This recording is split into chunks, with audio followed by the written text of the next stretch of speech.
যাক, সকাল হয়ে গেছে, আমি এখন উঠে পড়ি। আর ভালো লাগছে না শুয়ে থাকতে, একটু পুকুর পাড়ে গিয়ে বসে থাকি, ভালোই লাগবে। পুকুর পাড়টা খুব সুন্দর লাগে।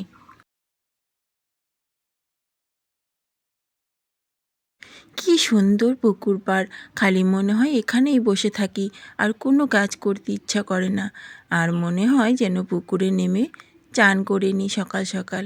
দিদি বোধহয় এখনও ঘুম থেকে ওঠেনি, ভালোই হয়েছে।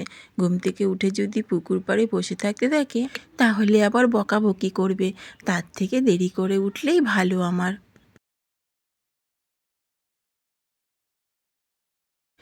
আরে, ওইটা ছোট না? ও সকালবেলায় পুকুর পাড়ে বসে আছে, কখন উঠেছে ঘুম থেকে? কিন্তু এত সকাল সকাল পুকুরে যদি জলের হাওয়া খায় তাহলে তো ওর ঠান্ডা লেগে যাবে।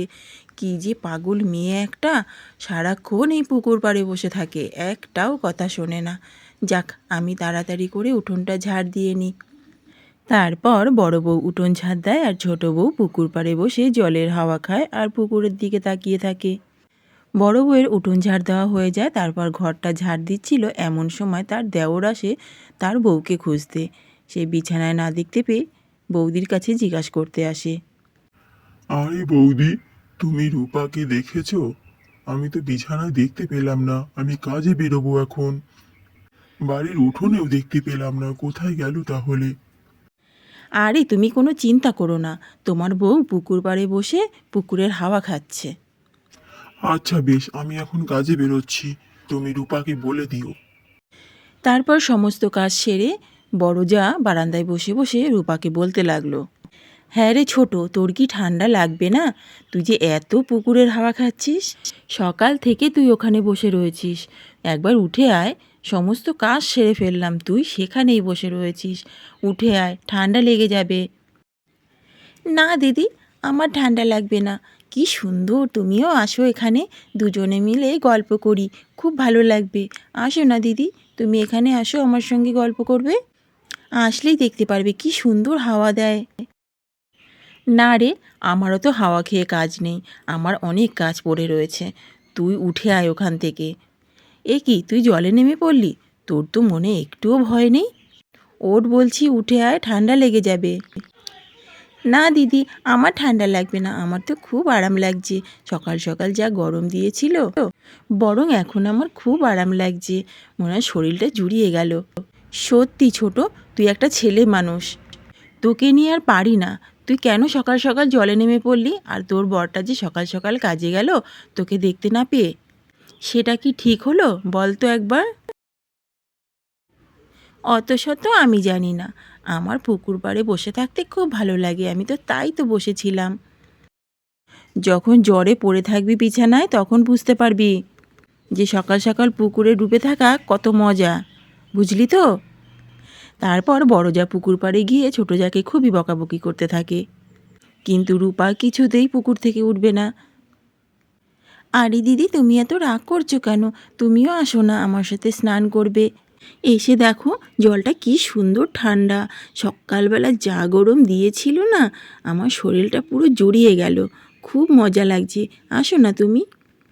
আচ্ছা ছোট, তুই জানিস তোর সঙ্গে আর হাঁসের সঙ্গে খুব মিল আছে। হাঁসও জল ছাড়া থাকতে পারে না, আর তুইও পারিস না। আরে বাহ, তুমি তো ভালো কথা বলেছো দিদি। আচ্ছা বলো তো, হাঁস পুষলে কেমন হয়? আমাদের এই পুকুরটা যদি হাঁস পুষি খুব ভালো হবে, তাই না বলো?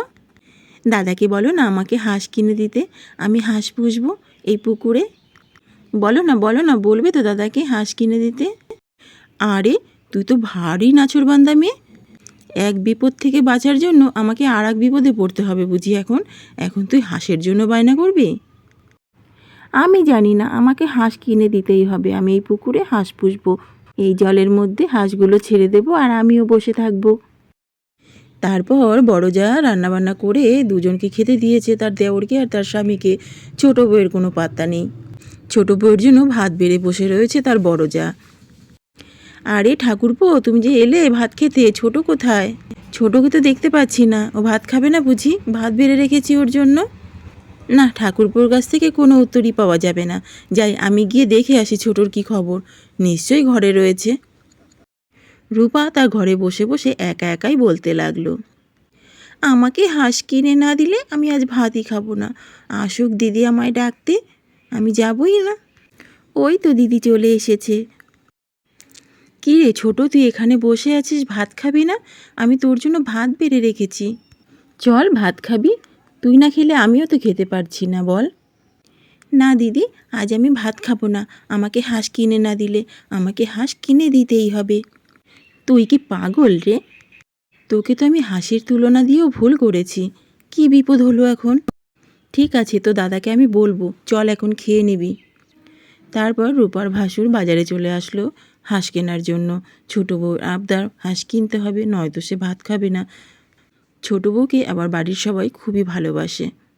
সারা বাজার খুঁজে কোথাও হাঁস পেল না। তারপর একটা দোকানেই হাঁস দেখতে পেল, আর দেখে দাম দর করতে লাগলো রূপার ভাসুর। হ্যাঁ রে ছোট, চল এবার খেয়ে নিবি, তোর দাদা গেছে হাঁস কিনতে, এবার তোর শান্তি তো, চল খেয়ে নিবি এবার, চল। ঠিক আছে দিদি, চলো এখন আমি খেয়ে নেব, দাদা যখন গেছে তখন তো হাঁস নিয়েই আসবে।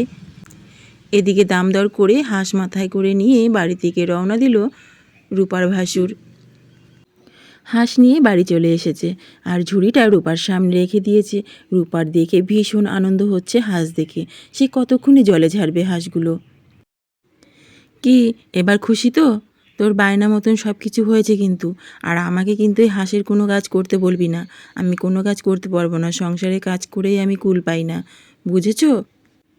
না দিদি, তোমাকে কিচ্ছু করতে হবে না, এই হাঁসের যা কাজ সব আমি একা করে নেব, তুমি কোনো চিন্তা করো না, দেখবে কত ডিম দেবে এই হাঁস, তুমি দেখে নিও। হ্যাঁ, তুই এই আনন্দেই থাক। এই ছোট্ট ছোট্ট হাঁসগুলো না ডিম দিতে এখনো অনেক দেরি।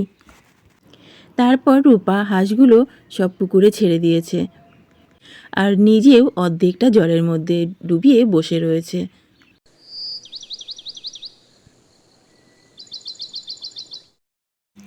তারপর অনেকগুলো মাস কেটে যায়, হাঁসগুলো খুব তাড়াতাড়ি বড় হতে থাকে।